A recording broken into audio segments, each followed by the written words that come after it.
اب وہ دونوں قید میں ہیں اور تمہیں اس حماقت کا یہ صلہ ملا ہے کہ گورنر نے تمہیں بے ہوشی کی حالت میں محل سے نکال کر اس کٹیا میں بھجوا دیا ہے۔ میریا کی پتھرائی ہوئی آنکھوں میں آنسو جمع ہو رہے تھے۔ اس نے آگے بڑھ کر بشپ کے پاؤں پر گرتے ہوئے کہا، مقدس باپ، مجھ پر رحم کیجئے، اینجلا کو بچائیے، خدا کے لیے اینجلا کو بچائیے۔ مجھے یقین نہیں آتا کہ اس نے مائیکل کو قتل کیا ہے، لیکن اگر اس نے واقعی قتل کیا ہے تو بھی وہ بے گناہ ہے۔ اینجلا نے جو کچھ کیا ہے اپنی عصمت کی حفاظت کے لیے کیا ہے۔ لوکس میریا کے آنسوؤں سے متاثر نہ ہوا۔ وہ ایک قدم پیچھے ہٹ کر بولا، بے وقوف عورت، اب رونے سے کیا فائدہ؟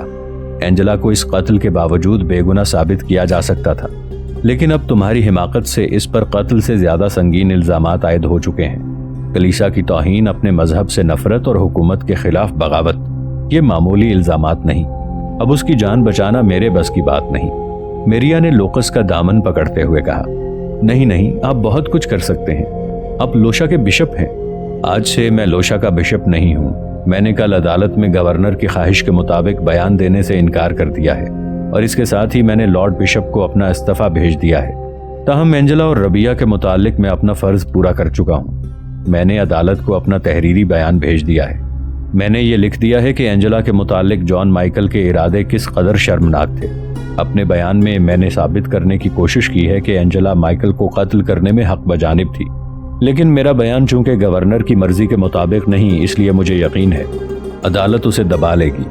میں ابو داؤد کے پاس جا رہا ہوں۔ ممکن ہے کہ وہ بادشاہ اور ملکہ سے رحم کی درخواست کر سکیں، اگرچہ جس مقصد کے لیے بادشاہ نے اسے اس قدر اہمیت دی تھی وہ بہت حد تک پورا ہو چکا ہے۔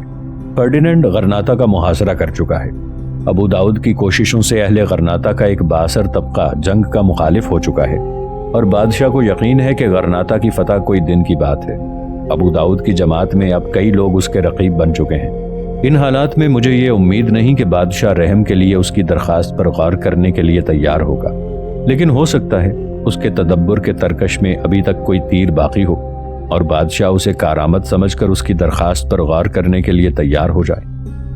ناظرین، آگے بڑھنے سے پہلے کامنٹ سیکشن میں ہمیں اپنی آراء سے ضرور آگاہ کیجیے گا کہ آپ کو ہماری یہ سیریز کیسی لگ رہی ہے۔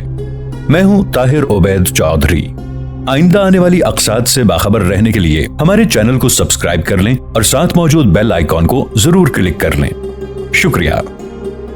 اب میں تم سے جو ضروری بات کہنے آیا تھا وہ یہ ہے کہ کل تم عدالت میں جا کر یہ کہو کہ جب تک میں گواہی نہیں دیتا اس وقت تک عدالت اس مقدمے کا فیصلہ نہیں کر سکتی۔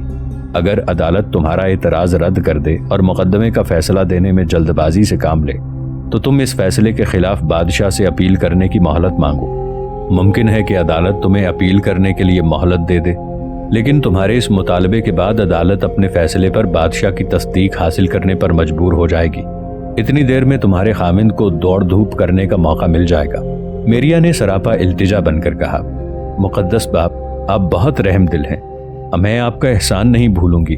آپ کب جا رہے ہیں؟ بشپ نے کہا، میں آج رات روانہ ہو جاؤں گا۔ ماہ اپریل 1491 عیسوی میں فرڈیننڈ نے غرناطہ پر اپنی پوری فوجی قوت کے ساتھ حملہ کیا۔ بادشاہ اور ملکہ کی طرح اندلس کے تمام نائٹ یہ حلف اٹھا کر آئے تھے کہ وہ غرناطہ فتح کیے بغیر واپس نہیں جائیں گے۔ شاہین کی وادی اور الپکسرا کے مجاہدین کو اپنے علاقوں میں مصروف رکھنے کے لیے وہ سواروں کی ایک فوج روانہ کر چکا تھا۔ غرناطہ کی فوج کی قیادت موسیٰ کے ہاتھ میں تھی۔ اگرچہ غرناطہ میں منافقین اور غداروں کی ایک بہت بڑی جماعت کام کر رہی تھی، تاہم عوام کی اکثریت موسیٰ کے اشاروں پر جان دینے کے لیے تیار تھی۔ فرڈیننڈ اپنی گزشتہ ناکامیوں سے سبق سیکھ چکا تھا۔ اس نے اپنے وقت کی برتری کے باوجود شہر پر براہ راست حملہ کرنے کی بجائے کچھ دور پڑاؤ ڈال کر قریب و جوار کی بستیوں میں مار دھاڑ شروع کر دی۔ وہ تین اطراف سے غرناطہ جلانے اور فصلیں تباہ کرنے میں مصروف تھی۔ فرڈیننڈ کو یہ یقین تھا کہ ایک طویل محاصرے کے بعد اہل غرناطہ فاقہ کشی سے تنگ آ کر ہتھیار ڈالنے پر مجبور ہو جائیں گے، اس لیے وہ باہر کے کسانوں کی بستیاں جلانے کے بعد انہیں غرناطہ میں پناہ لینے پر مجبور کر رہا تھا۔ 2 ماہ میں غرناطہ کے 3 اطراف میلوں تک سرسبز و شاداب علاقہ ویران کر چکا تھا۔ صرف جبل البشارت کی طرف سے غرناطہ کے باہر کی رسد و کمک کے راستے کھلے تھے۔ اس راستے سیرا نویدا کی زرخیز وادیوں سے ایک محدود مقدار میں اناج، سبزیاں اور پھل غرناطہ میں پہنچ رہا تھا، لیکن یہ غرناطہ کے لاکھوں انسانوں کے لیے کافی نہ تھا۔ روز بروز اہل غرناطہ کی حالت نازک ہو رہی تھی۔ موسیٰ کے لیے شہر سے باہر نکل کر کھلے میدان میں فرڈیننڈ کی ٹڈی دل کا مقابلہ کرنا آسان نہ تھا۔ اس کے سواروں کے چھوٹے چھوٹے دستے شہر سے نکلتے اور فرڈیننڈ کی فوج کو نقصان پہنچانے کے بعد واپس آ جاتے۔ موسیٰ کا خیال تھا کہ آئے دن اپنی فوج کے نقصانات میں اضافہ دیکھ کر فرڈیننڈ شہر پر حملہ کرنے پر مجبور ہو جائے گا، لیکن فرڈیننڈ پر ان نقصانات کا کوئی اثر نہ ہوا۔ اس کی فوج شہر کے گرد خندقیں اور مورچے بنانے میں مصروف رہی۔ محاصرے کے زمانے سے متعلق غرناطہ کے شہ سواروں کی انفرادی شجاعت کی بے شمار داستانیں مشہور ہیں۔ ایک سوار گھوڑا بھگاتا ہوا شہر سے نکلتا اور دور سے بلند آواز میں فرڈیننڈ کے کسی مشہور نائٹ کا نام لے کر اسے کسی مقابلے کی دعوت دیتا۔ ایک نائٹ کے لیے مقابلے کی دعوت پر لبیک نہ کہنا باعث عار تھا، اسے مجبوراً میدان میں آنا پڑتا۔ ایسے معرکوں میں عام طور پر غرناطہ کے شہ سواروں کا پلہ بھاری رہتا۔ ایک نائٹ سے نبٹنے کے بعد غرناطہ کا شہ سوار کسی دوسرے کو مقابلے کے لیے پکارتا۔ ان انفرادی معرکوں میں فرڈیننڈ کے کئی نائٹ مارے جا چکے تھے۔ ایک دن غرناطہ کا ایک سوار میدان میں آیا۔ اس کی زرہ چمک رہی تھی اور آنکھوں کے سوا اس کا تمام چہرہ خود میں چھپا ہوا تھا۔ اس کا گھوڑا نہایت خوبصورت تھا۔ اس نے فرڈیننڈ کی فوج کی اگلی صف سے کچھ دور اپنا گھوڑا روکا اور بلند آواز میں کہا، کوئی ہے جسے موت کی تمنا ہے؟ جب دشمن کی طرف سے تھوڑی دیر کے لیے کسی نے جواب نہ دیا تو اس نے کہا، میرا گھوڑا دیکھو، دیکھو ایسے گھوڑے کی سواری تمہارے بادشاہ کے تاج میں بھی نہیں ہے۔ تم میں کون ہے جسے اس تلوار اور گھوڑے کی خواہش ہے؟ کاؤنٹ ٹینڈیلا نے اپنا گھوڑا آگے بڑھاتے ہوئے جواب دیا، میرے دل میں اس گھوڑے اور تلوار سے زیادہ اس گستاخ کی زبان کو نوچنے کی خواہش ہے۔ لیکن ایک ثانیے کے بعد فرڈیننڈ کے بہترین نائٹ کی لاش خاک و خون میں تڑپ رہی تھی۔ مارکوکس آف قادس میدان میں آیا، لیکن اس کا بھی وہی حشر ہوا۔ اس کے بعد غرناطہ کا شہ سوار فرڈیننڈ کی فوج کے 7 بہترین نائٹ یکے بعد دیگرے موت کے گھاٹ اتار چکا تھا۔ غرناطہ کی فصیل پر سے تماشائی خوشی کے نعرے بلند کر رہے تھے۔ شہ سوار نے تھوڑی دیر کے لیے مد مقابل کا انتظار کیا اور پھر بولا، تمہارا بادشاہ کہاں ہے؟ ان بہادروں کی ارواح دوسری دنیا میں کب تک اس کا انتظار کریں گی؟ اسے کہو ایک مرد کی تلوار اس کے خون کا رنگ دیکھنا چاہتی ہے۔ ایک نائٹ کو جوش آیا، لیکن فرڈیننڈ نے اس کے گھوڑے کی باگ پکڑ لی اور کہا، نہیں، تمہیں اس کے مقابلے پر جانے کی اجازت نہیں۔ غرناطہ کے شہ سوار نے شہر کے دروازے کے قریب پہنچ کر اپنا خود اتار دیا۔ پہرے داروں نے اس کی تعظیم میں سر جھکا دیے۔ یہ موسیٰ بن ابی غسان تھا، غرناطہ کے مسلمانوں کی آخری تلوار۔ ابو داؤد فرڈیننڈ کے سامنے کھڑا تھا۔ وہ انتہائی بے بسی کی حالت میں بادشاہ کے چہرے پر اپنی التجاؤں کا اثر دیکھ رہا تھا۔ بادشاہ کی مذہبی عدالت کے فیصلے کے خلاف اس کی اپیل کر چکا تھا۔ انصاف سے مایوس ہو کر ابو داؤد نے رحم کی درخواست کی تھی۔ بادشاہ کی خاموشی اس کے لیے صبر آزما تھی۔ وہ محسوس کر رہا تھا کہ اس کے مقدر کا ستارہ گردش میں آ چکا ہے۔ یہ پہلا موقع تھا کہ وہ فرڈیننڈ کے سامنے کرسی پر بیٹھنے کی بجائے کھڑا تھا۔ جب وہ اس خیمے میں داخل ہوا تھا تو اسے یقین تھا کہ فرڈیننڈ حسب معمول آگے بڑھ کر اس کے ساتھ مصافحہ کرے گا، اسے کرسی پر بٹھائے گا اور اس کی آمد کی وجہ معلوم کرنے کے بعد یہ کہے گا کہ لوشا کے پادری پاگل ہو گئے ہیں۔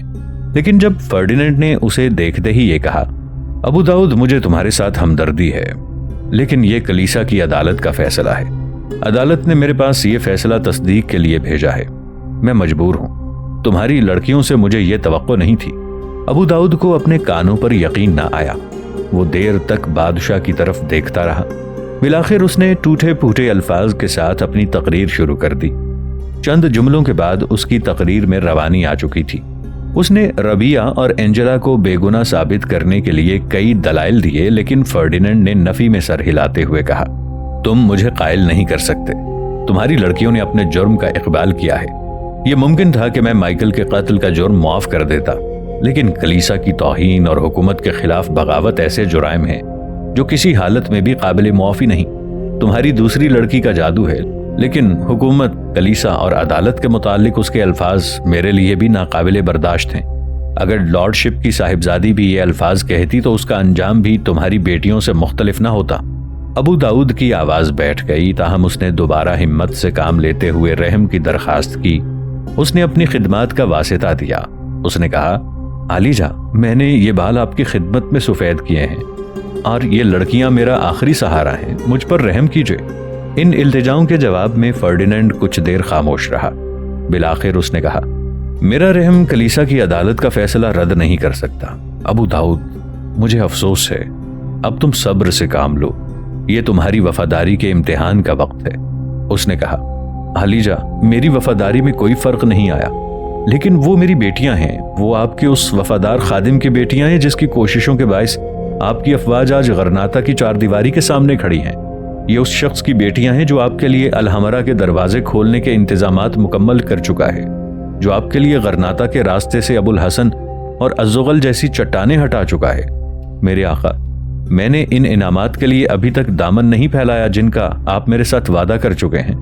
میں تو ایک چھوٹی سی التجا لے کر آیا تھا، مجھے آپ غرناطہ میں اپنا نائب بنانے کا فیصلہ کر چکے ہیں۔ کیا میری لڑکیاں اتنا بھی حق نہیں رکھتیں کہ وہ میری غیر حاضری میں اپنی عصمت بچا سکیں؟ لیکن انہوں نے مائیکل کو قتل کیا ہے اور وہ ملکہ کا عزیز ہے۔ ہمیں تمہاری خدمات کا اعتراف ہے، لیکن ہم مائیکل کی خدمات کو بھی فراموش نہیں کر سکتے۔ ملکہ ایزابیلا جو پردے کے پیچھے یہ باتیں سن رہی تھی کمرے میں داخل ہوئی۔ ابو داؤد نے سراپا التجا بن کر کہا، ملکہ عالیہ، مجھ پر رحم کیجئے۔ ملکہ کوئی جواب دیے بغیر بادشاہ کے قریب بیٹھ گئی۔ فرڈینینڈ نے کہا، ابو داؤد، اگر ہم کلیسا کی عزت کی حفاظت نہیں کر سکتے تو ہماری فتوحات کا فائدہ؟ ملکہ نے کہا، اگر تم ہمیں اس بات سے ڈرانا چاہتے ہو کہ تمہارے بغیر ہم غرناطہ فتح نہیں کر سکتے تو یہ تمہاری بھول ہے۔ ہم نے تمہاری وساطت سے چند آدمیوں کے ضمیر کا سودا کیا ہے، لیکن اگر تم نہ بھی ہوتے تو بھی ہم یہ کام کر سکتے تھے۔ تم نے فقط سودا چکایا ہے، لیکن قیمت ہمارے خزانے سے ادا ہوئی ہے۔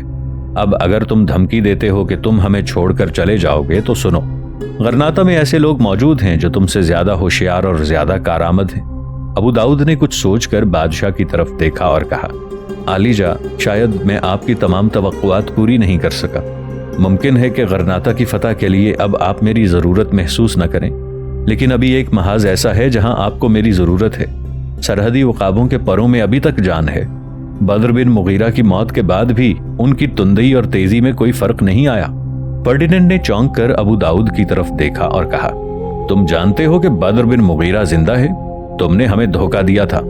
ابو داؤد نے جواب دیا، جہاں تک مجھے معلوم ہے وہ مر چکا ہے۔ میں نے اسے گرفتار کر لیا تھا، ابو عبداللہ نے اسے جلاد کے حوالے کیا تھا، لیکن اگر قدرت کا کوئی معجزہ اسے بچا چکا ہے تو میں اس بات کا ذمہ لیتا ہوں کہ اسے زندہ آپ کے سامنے پیش کروں گا۔ اس مقصد کے لیے مجھے بہت بڑا خطرہ مول لینا پڑے گا، لیکن اگر آپ میری لڑکیوں کی جان بچانے کا دعویٰ کریں تو میں اس مہم پر جانے کے لیے تیار ہوں۔ اگر بدر بن مغیرہ زندہ ہے تو میں اسے آپ کے پاس لے کر آؤں گا، اگر وہ زندہ نہیں تو میں اس کے جانشین کو قتل کر کے اس کی جماعت میں انتشار ڈالنے کا ذمہ لیتا ہوں۔ فرڈینینڈ نے کہا، غرناطہ کی فوج کے چند قیدیوں نے ہمیں بتایا ہے کہ وہ زندہ ہے، لیکن تم ایک بار اس سے دھوکہ دے چکے ہو۔ ہم تمہارے ساتھ کوئی وعدہ کرنے سے پہلے یہ جاننا ضروری سمجھتے ہیں کہ اس مہم میں تمہاری کامیابی کے امکانات کیا ہیں۔ عالیجہ، میں گستاخی کے لیے معافی چاہتا ہوں، لیکن یہ سودا ہے۔ مجھے یقین ہے کہ میری کامیابی کے امکانات بہت روشن ہیں، لیکن میں اس وقت تک آپ کو کچھ نہیں بتاؤں گا جب تک آپ میری لڑکیوں کی جاں بخشی کا وعدہ نہیں کرتے۔ فرڈینینڈ نے ملکہ کی طرف دیکھا اور پھر تھوڑی دیر سوچنے کے بعد کہا، ابو داؤد، بیٹھ جاؤ۔ سنو، اگر تمہاری لڑکیوں پر کلیسا کی توہین کا جرم عائد نہ ہوتا تو ہمارے لیے جان مائیکل کا قتل بھول جانا مشکل نہیں تھا۔ تاہم تمہاری اس مہم کی کامیابی کے بعد لارڈ بشپ سے تمہاری لڑکیوں کی سزا معاف کر سکیں گے۔ عالیجہ، آپ کو اس غلام کے ساتھ وعدہ کرنا ہوگا۔ ہم وعدہ کرتے ہیں کہ تمہاری لڑکیوں کی سزا معاف کر دی جائے گی، لیکن اگر تم شرط پوری نہ کر سکے تو دوبارہ ہمارے سامنے ان کا ذکر مت کرنا۔ ابو داؤد نے کہا، عالیجہ، میں 1 مہینے کی مہلت چاہتا ہوں۔ آج قمری مہینے کی 5 تاریخ ہے۔ آج عدالت کو حکم دیں کہ وہ اگلے مہینے کی 4 تاریخ تک ان کی سزا ملتوی رکھے۔ اگر میں اس مدت کے اندر کامیابی کے ساتھ واپس نہ آؤں تو عدالت کو یہ حق ہے کہ میری لڑکیوں کو اگلے مہینے کی 4 تاریخ کو غروب آفتاب کے وقت سزا دے دے۔ میری غیر حاضری کا مطلب یہ ہوگا کہ میں زندہ نہیں ہوں اور دوسری دنیا میں اپنی بیٹیوں کا انتظار کر رہا ہوں۔ فرڈینینڈ نے کہا، میں آج ہی اپنی ہدایات لوشا کے گورنر کو بھیج دوں گا، لیکن اس سے پیشتر تمہیں یہ بتانا چاہتا ہوں کہ تمہاری کامیابی کے امکانات کیا ہیں۔ ابو داؤد نے جواب دیا، بدر بن مغیرہ میری بڑی لڑکی کے ساتھ شادی کرنا چاہتا ہے۔ اگر وہ زندہ ہے اور اسے میں یقین دلانے میں کامیاب ہو گیا کہ بادشاہ سلامت تمہاری گزشتہ خطائیں معاف کر دیں گے